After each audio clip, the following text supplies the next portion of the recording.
जब हम लोग A1, A2 और A3 ज्ञात कर लें तो अब इनमें सवाल क्या क्या बनते हैं। पहला सवाल ये बनता है कि अगर आप इस घनाभ को 2-2 सेंटीमीटर वाले घन में काट रहे हैं तो पहला क्वेश्चन ये बनेगा, इसे कुल कितनी बार काटना होगा। तो हम निकालेंगे काटने की संख्या। आप इस घन को कितनी बार काटेंगे तो एक एक सूत्र जरा लिखते चलिए। पहला सूत्र मैं आपको बनाने जा रहा हूं, काटने की संख्या माने एक बड़े घनाभ को छोटे छोटे घनों में काटने के लिए इसे कितनी बार काटना होगा। तो हम लिखेंगे A1 minus 1 plus A2 minus 1 plus A3 minus 1। A1 का मान है 8, तो 8 माइनस 1, ये 5 है, 5 माइनस 1, और ये है 4 माइनस 1। तो 7 प्लस 4 प्लस 3, अर्थात इसे कुल कितनी बार काटना होगा।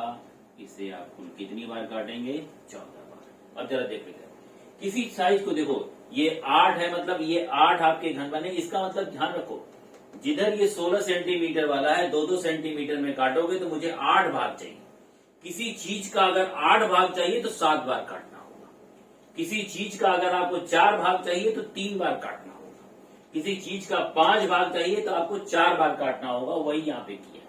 तो 8 भाग चाहिए तो यहाँ 7 बार काटेंगे, यहाँ 5 भाग चाहिए तो 4 बार काटेंगे, और यहाँ 3 भाग चाहिए, 4 भाग चाहिए तो कितनी बार काटेंगे, 3 बार काटेंगे। जैसे मुझे अगर हाइट किस पे काटा तो मैं यहाँ पे 3 बार काटूंगा, 1, 2 और 3, तो ये 4 भागों में बढ़ जाए। ठीक। और अगर ये आपका ये दिया हुआ है, इसे 5 बार चाहिए, इसका मतलब इधर से 4 बार काटना होगा।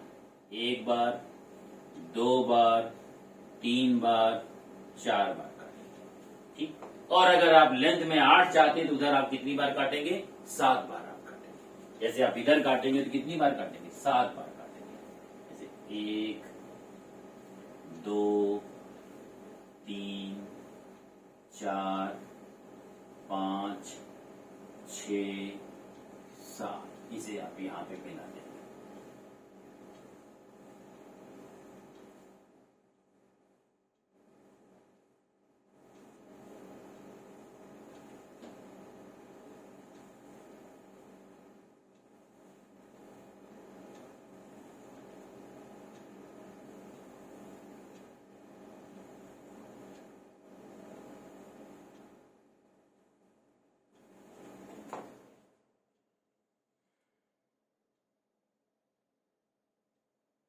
इस तरह आपका क्या बन जाएगा, घनाभ कट जाएगा।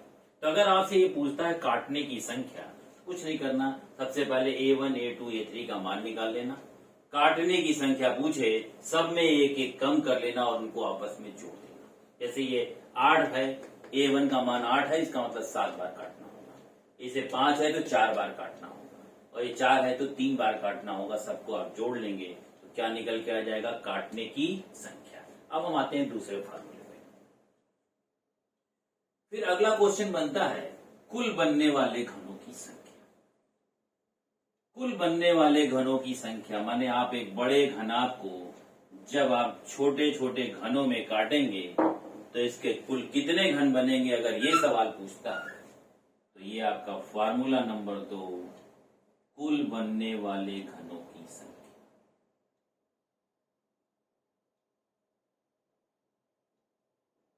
ये कुछ नहीं है, बस ये आपका A1 into A2 into A3। जैसे अगर आपको यहाँ निकालना है कि इतने घन बनेंगे, अगर ये आपको दिया है 16 सेंटीमीटर लंबाई, 10 सेंटीमीटर चौड़ाई और 8 सेंटीमीटर ऊंचाई हो, और इसे 2-2 सेंटीमीटर वाले घनों में बांटना है, तो कुल कितने घन बनेंगे।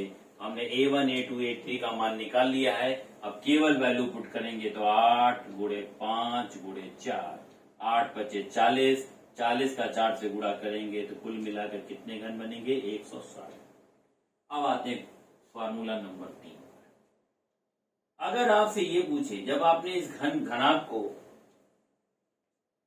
काटने के पहले करता क्या है कि किसी एक रंग से रंग देता है।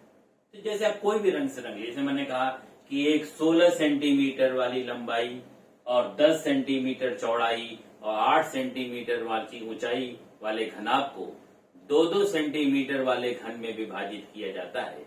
विभाजन से पूर्व इस बड़े घनाभ को की बाहरी सभी 6 सतहों को लाल रंग से रंगा गया है। तो जब आप इसे छोटे छोटे घन में काटेंगे तो आपको 4 प्रकार के घन मिलेंगे। 3 सतह रंगीन घन जो आपके कहां से मिलेंगे, कोने से। 2 सतह रंगीन घन जो मिलेंगे कोर से, कोनों को छोड़कर कोर से। 1 सतह रंगीन घन ये मिलेंगे आपके मध्य से, और रंगहीन घन जो मिलेंगे कहां से, अंदर से। जो ये कोण 3 सतह रंगीन घन मिलते हैं, इन्हीं 3 सतह रंगीन घन को हम लोग शीर्ष घन कहते हैं। क्या घन कहते हैं? तो कभी कभी आपसे 3 सतह रंगीन घन न पूछ के कहता है शीर्ष घनों की संख्या बताइए। इसके बाद ये 2 सतह रंगीन घन जो होते हैं, जो कोर से मिलते हैं, इन्हें मध्य घन कहा जाता है। तो कभी कभी 2 सतह रंगीन घन न करके मध्य घनों की संख्या पूछता है आपसे। फिर ये 1 सतह रंगीन घन जो है, इसे हम लोग केंद्रीय घन कहते हैं। क्या कहते हैं इसको? केंद्रीय घन।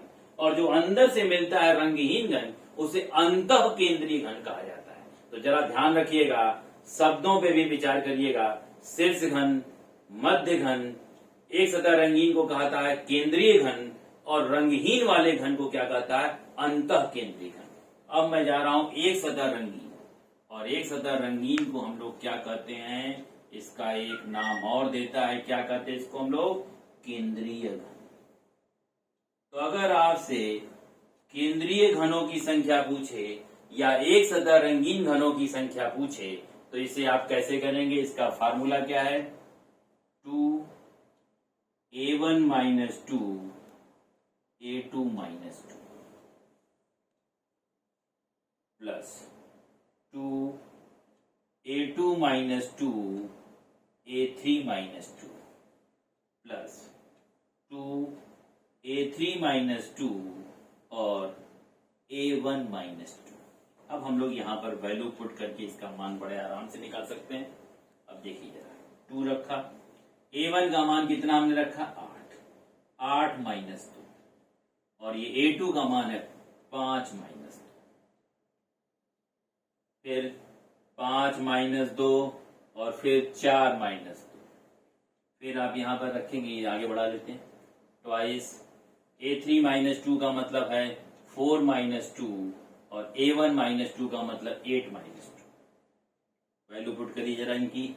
2, 8 में से 2 गया 6, 5 में से 2 गया 3, 2 गुणे 5 में से 2 गया 3, और 4 में से 2 गया 2, प्लस 2 गुणे 4 में से 2 गया 2, और 8 में से 2 घटा देंगे तो कितना आ जाएगा? 6।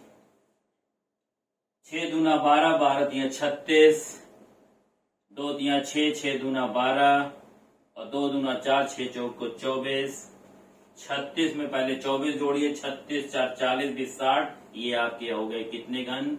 72 घन आ गए। कितने? 1 सतह रंगीन या केंद्रीय घन।